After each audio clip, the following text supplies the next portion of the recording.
sect emerged over a decade ago in the country's northeast. The worst seems to be over, but questions continue to linger regarding the nature and intention of what happened in Imo State.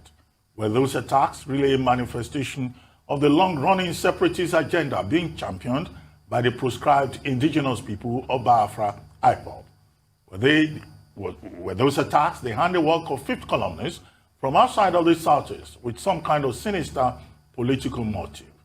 Well, joining us now to provide answers to those posers and a lot more is Professor George Obiozor, President General of Igbo, the Pan-Igbo social, cultural, and political organization. Professor Obiozor is a former Director General of the Nigerian Institute of International Affairs and a former Nigerian ambassador to the United States and Israel and High Commissioner to Cyprus. Welcome to the program, Professor Obiozor. Good morning, Prof.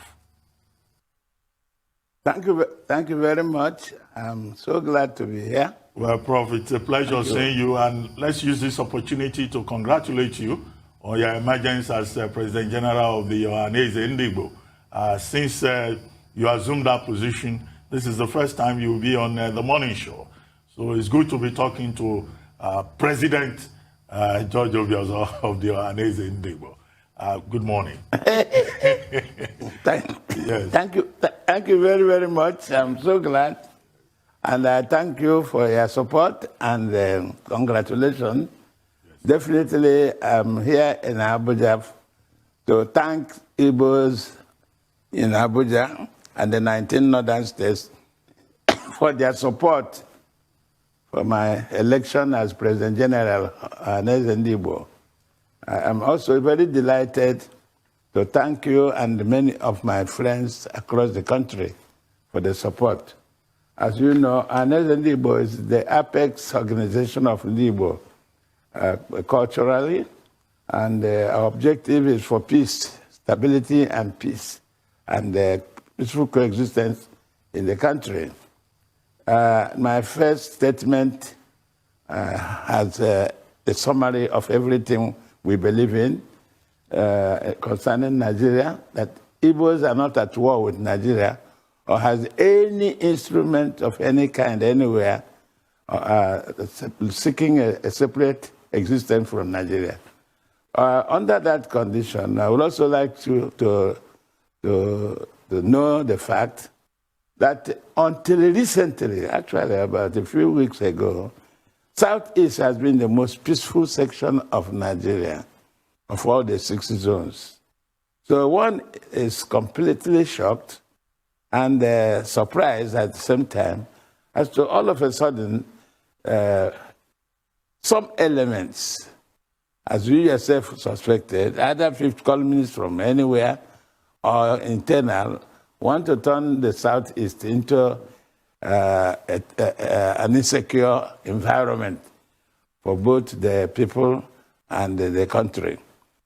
Anyway, what you said earlier concerning that crime is very touching in the sense that I sincerely believe that under normal circumstances, when a crime is committed, the first thing to do is to find out the nature of the crime.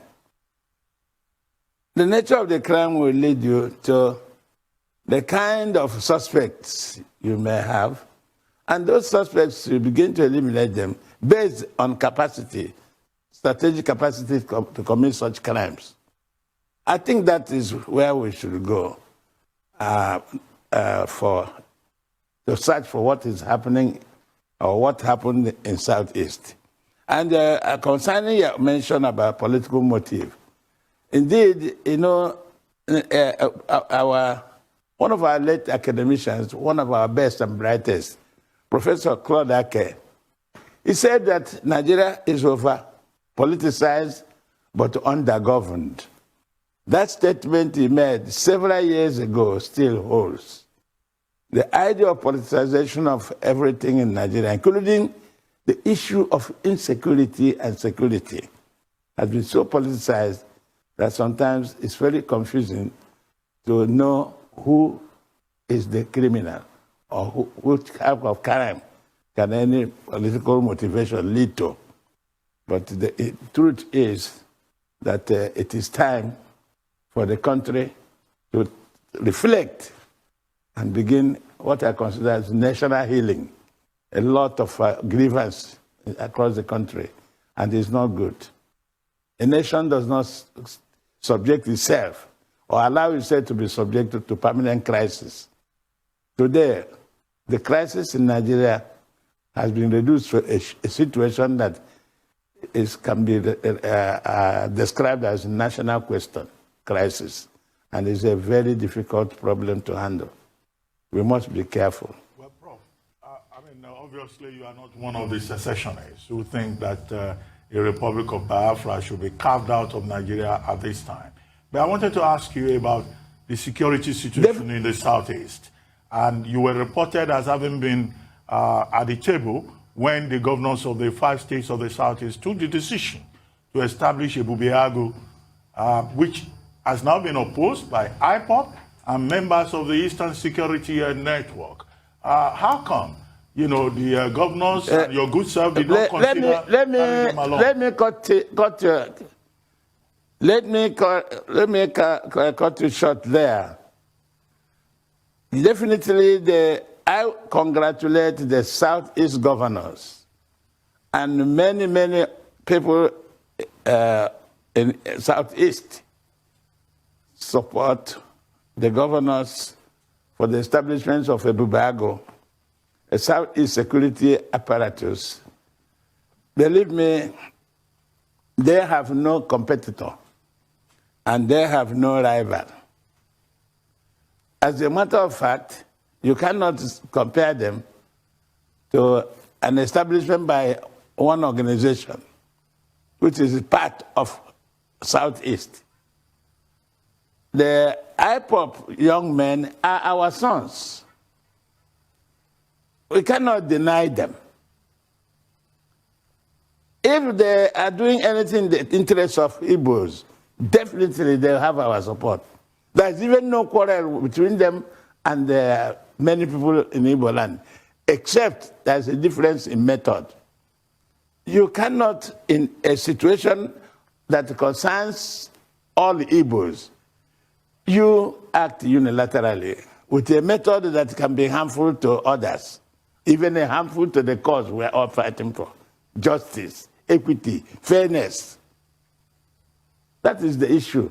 The issue is not organization. Who forms what organization? Or who is using what organization? For me as an individual, many are called, few are chosen.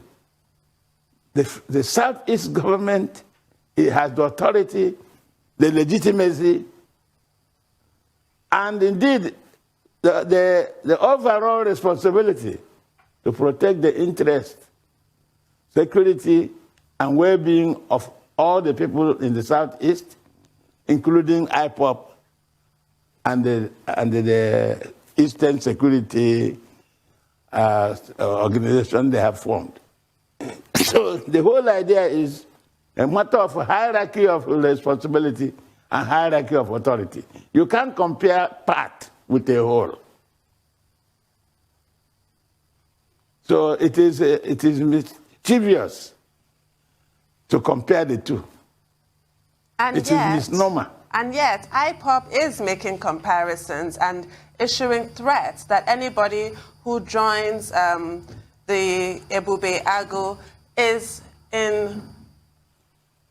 betraying ESN and will join their ancestors. That is a threat to life. So you have an accommodating stance. Well, anyway, but they don't feel that way about one another. My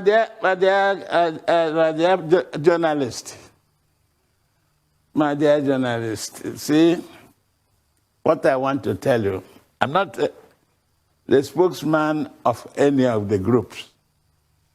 What I'm advising is as a father, as a Nigerian, as an Igbo patriot, as an elderly statesman. Zeke used to say, forget what is written on a motor. That is those lorries in those early days, lorry. Nothing without labor. Written on vehicles that were plying on nature Lagos. He said, forget what is written in the motor, go enter the car. The whole issue is that the Southeast governors, with the legitimate authority, has actually taken over the issue of handling the security situation in Southeast. I don't want to discuss threat. What I will advise is that the IPOP and others think twice and indeed come down. They are one of us. I must listen to some of us and then agree to the level of cooperation so that we will achieve our objective. We have a common objective. What is dividing us is a method. And that can be negotiated internally among our people. No, but once the common denominator is given. But sir, you say you have common objective. IPOP go ahead. secession. IPOP wants secession. They want to leave Nigeria. So if you say you have common objective, do you want to leave Nigeria? It is how it depends. Every issue. Hold on, because you are jumping too much into conclusion. Believe it or not, you haven't offered the IPOP self-determination and they rejected, have you? So the whole idea that sometimes journalists make matters worse for in a political situation like this. What IPOP will be talking about in creating a situation when it becomes political, you go between the irreducible minimum requirement and the maximum demand. The whole issue is that I am recommending, and I sincerely believe, that it is time for the country to begin healing, to reduce the level of crisis, the level of anger among the youth. And so some of these emphasis on extremism must be taken into consideration as part of process of reconciliation. Okay, sir. Sir, you're speaking as a father, which is great. We want peace. You want peace. But the facts on ground are different. What are the facts on ground? We cannot push away the fact that Oyibo happened in Rivers State. We can't push away the fact we can't push away the fact that Oyibo happened in Rivers State. What happened in Rivers State? That some members, of IPOP were hurt. There was back and forth with the military. We can't push away that fact. We can also push away the fact that Owerri happened. That the then Inspector General of Police was so quick to say it was IPOP that did it. We can't push away that fact. We can also push away the fact that there have been statements, like Tundu pointed out by Emma Powerful, that ESN is there to protect the people in the East, and that anybody that says otherwise, that the Bubeagu will not work.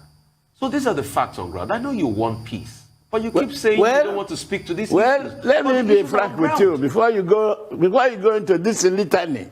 Hold on, my friend. You are not giving lecture. Don't go into this litany. To be honest with you, I have tried to use some level of a proverb to give you a sense of direction. Not everything that, leave everything that bites you in the night, let it be mosquito. All these litany of things you are doing, they have one source. The source is as violence across the country, and it's spreading. And for those who believe in a national peace and unity, our focus will be solution. Whatever anybody is saying will be taken into consideration. That is their position. But the position you are mentioning is not the position of Igbos.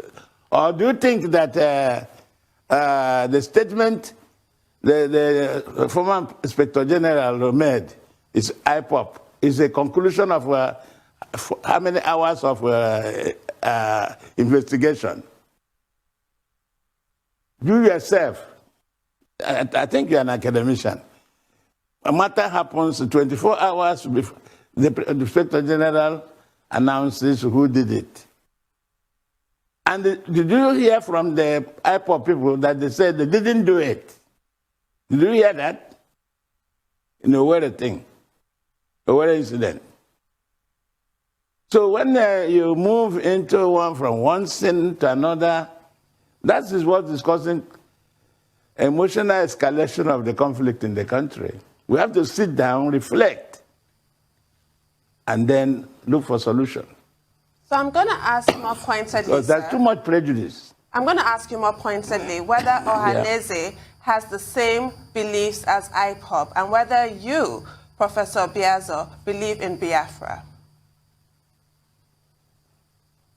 In fact, there is Biafra in every Nigerian who is looking for justice, fairness, and equity.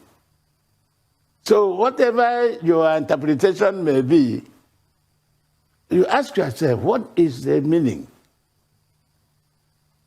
Even in the reality of Biafra, or haven't you seen the reality yourself? Across the whole country, there's a mayhem of a kind. You don't know it. I don't know where you come from in Nigeria, but maybe you don't know that there's a Biafra in your neighborhood. People seeking for justice across the country. In fact, it's not only in the southeast that you have secessionist movement. In fact, the joy of what is happening in the Yoruba land is that they are unused to listen to their leaders and cooperate with their leaders, as you can see. In the southeast, people are trying to put a complete wedge between the southeast youth and the elders, and then making it look as if the authority of the youth supersedes that of their fathers. That we shouldn't listen to them, they shouldn't listen to their fathers. And this year emphasis about this kind of question is actually questioning the authority of parents over their children. And so that is part of the exacerbation of the crisis of indiscipline.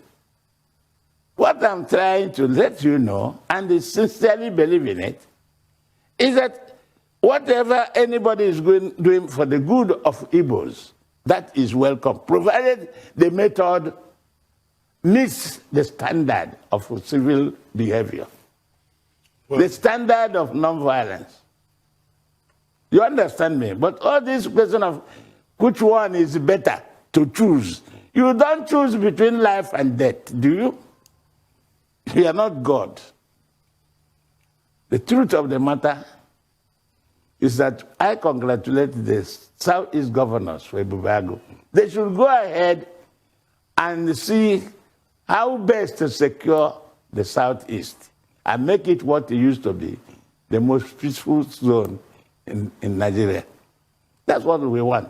Well, Prof, I see you continue to evade. What is important. Prof, I see you continue to evade the question about whether you believe in secession or not, and whether you sympathize with IPOB or not. I definitely don't believe in secession at all. Okay. I have never told you I believe in secession. And I've never spoken about... In fact, if you were listening, the first thing I told you was the Igbos are not at war or have any instrument anywhere seeking a separate existence. What is how far can I go in defining myself and my people over secession? Because those who target this secession have political motives to denigrate the Igbos, deny us our citizen rights, our fair share of opportunities within Nigeria. Well, Prof. So this secession, who is more secessionist in Nigeria? than other regions than in the country. If you have studied the history of Nigeria, every section of Nigeria, every region in Nigeria has been secessionist. But they are not tagged like that. Well, Prof. It's in Igboland that you can ask me about secession and tell me to choose whether I believe in secession. How many times did you ask anybody like that from another section of Nigeria? No, we do. In fact, on this program, we do. What is it? Listen, because some of you are part of the national problem. Some of you are part of the national problem because you sectionalize the Nigerian problem and Nigerian politics as if it's a target to injure a group. Who told you that if you take a census in Igboland today, everybody, I have written several times that the majority of Igbos actually prefer one Nigeria. How far can anybody go? And you're asking me whether I'm for secession with such a bluntness and the boldness. And then somebody who started his statement by telling you, so when you people want to emphasize the negative, who told you all people in the IPOP want secession? They want justice, just like the rest of Igbos. They want the country's attention to relative deprivation that Igbos have faced, to the glass ceilings that prevent Igbos from reaching certain goals within their own country. That's what the IPOP and the Biafra people are talking about. But the whole issue is that you don't understand the political implication of it. Then you go into this rampage of secession. Igbos are basically business-oriented. They love big countries. They love space where they can do the business. They are everywhere. In fact, it is clear that the most federating people in Nigeria are the Igbos.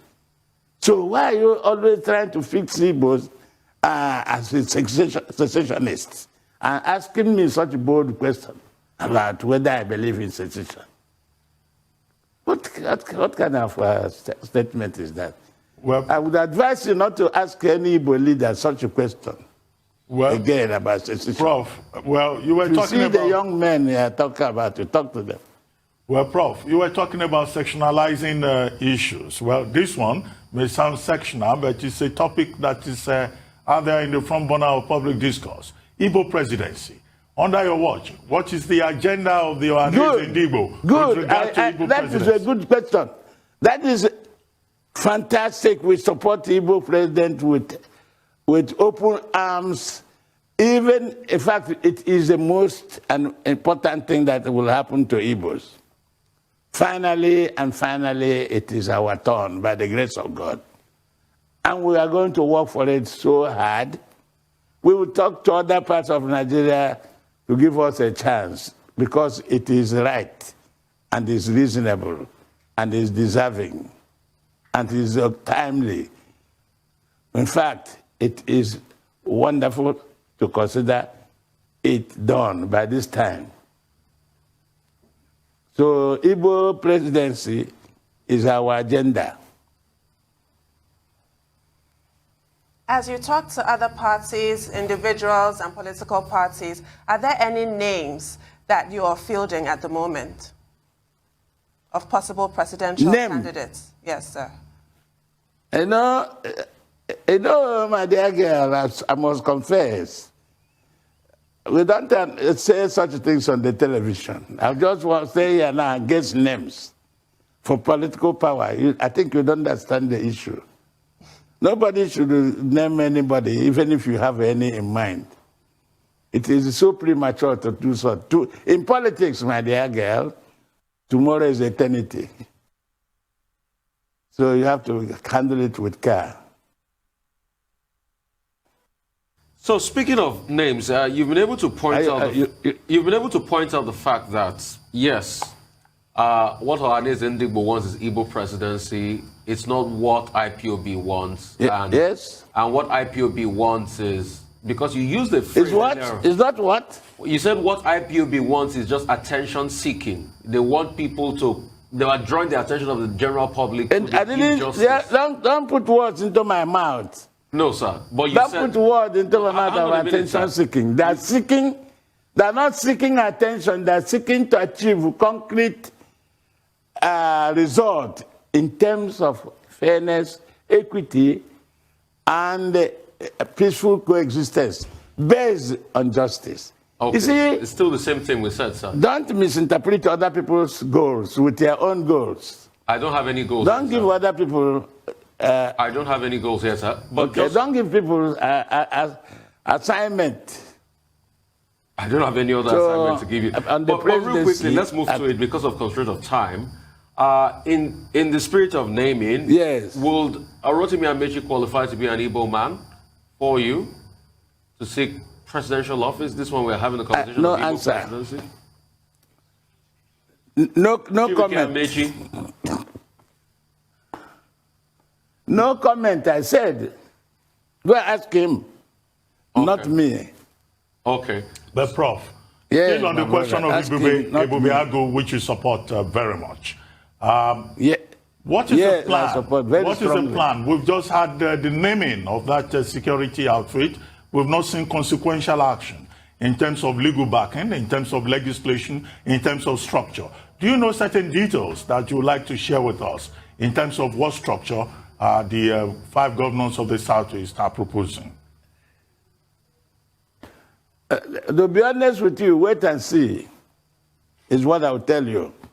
Oh, so the announcement is just adequate, and it's after the announcement that the governors will begin to think about the proposal? You will ask the governors that question, but what I'm trying to tell you, I'm not in a position to give you the plan, the game plan of Ibubiago.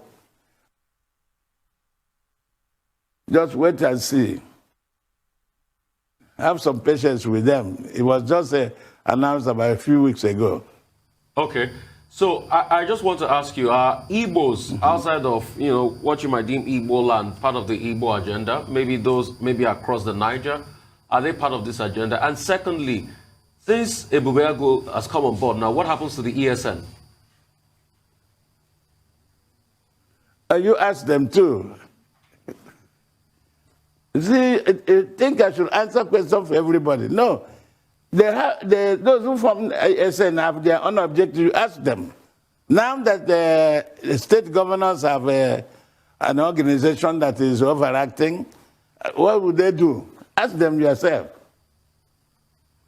I can't answer for them. So other Igbos across, the Niger... If they hold on, as a father, if they come to me and say, now, what do we do? I would advise them, but not on the television.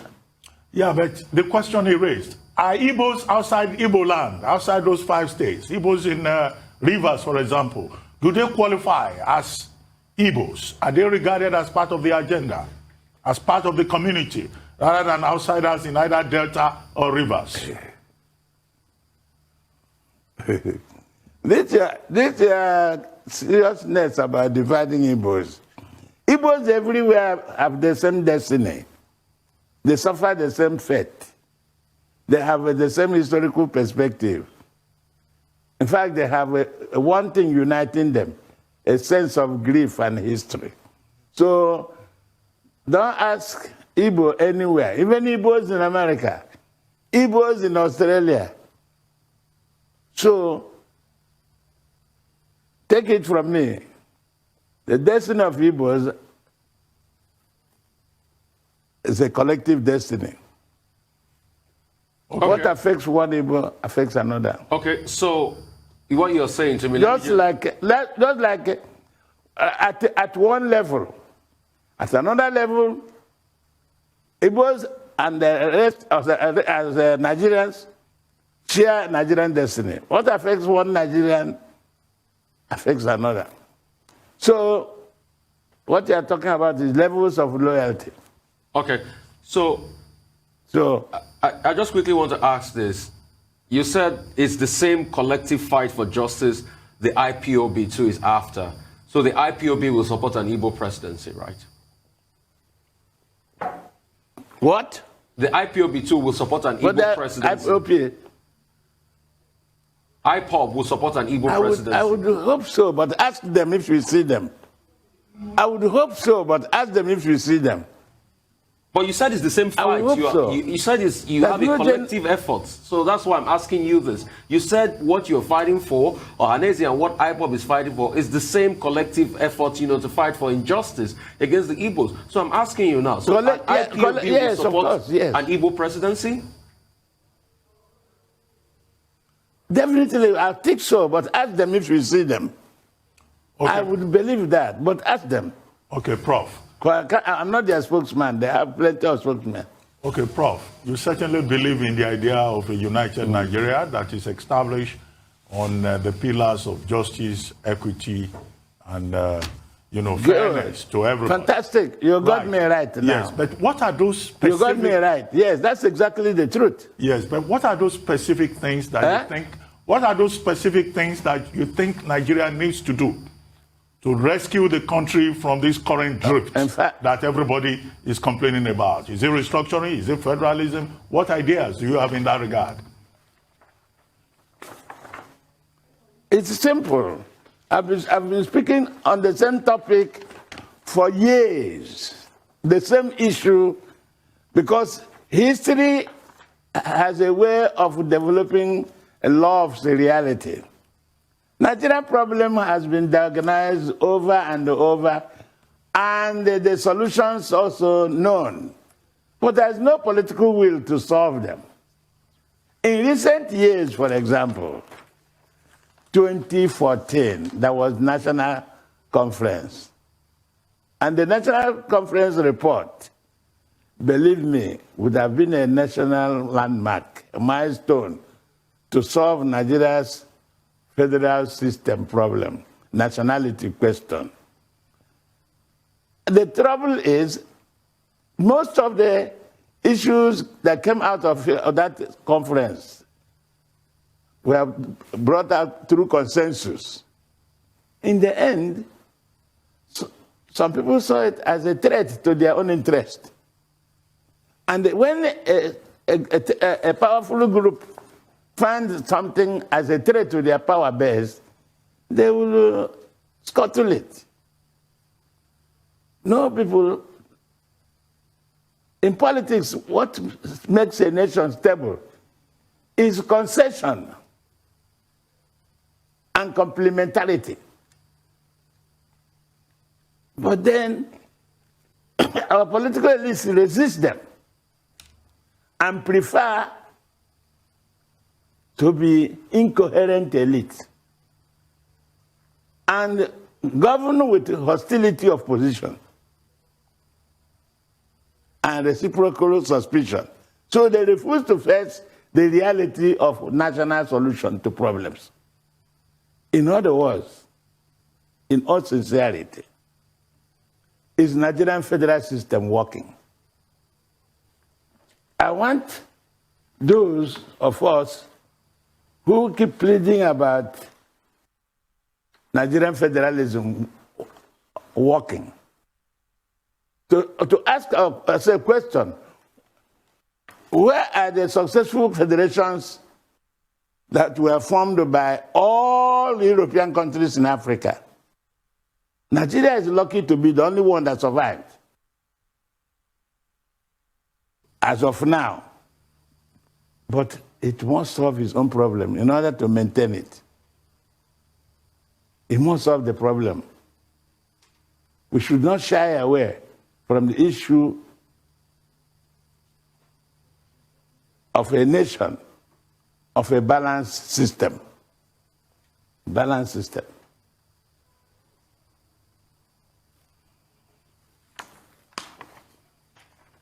And it will begin with a government embracing the sense of justice and equity for all. Sir, that's all. Sir, have you reached out to the Northern Elders Forum, Afenifere, Pandev, other, social, cultural, social political groups like that across the country to try and build momentum and consensus towards an Igbo presidency in 2023? In fact, before my election, Chief John Nyanwodo, one of our most dynamic former President General, they had done that a long way. And when I came in, I contacted my fellow president chiefs or leaders of the various organizations. And we are doing our best to convince them about our cause. And we'll do more.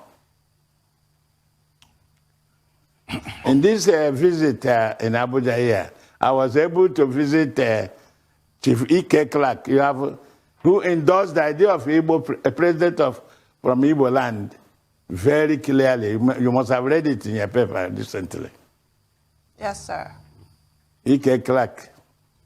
Yes, and I made the other visits too. So we are doing our best, and we'll continue.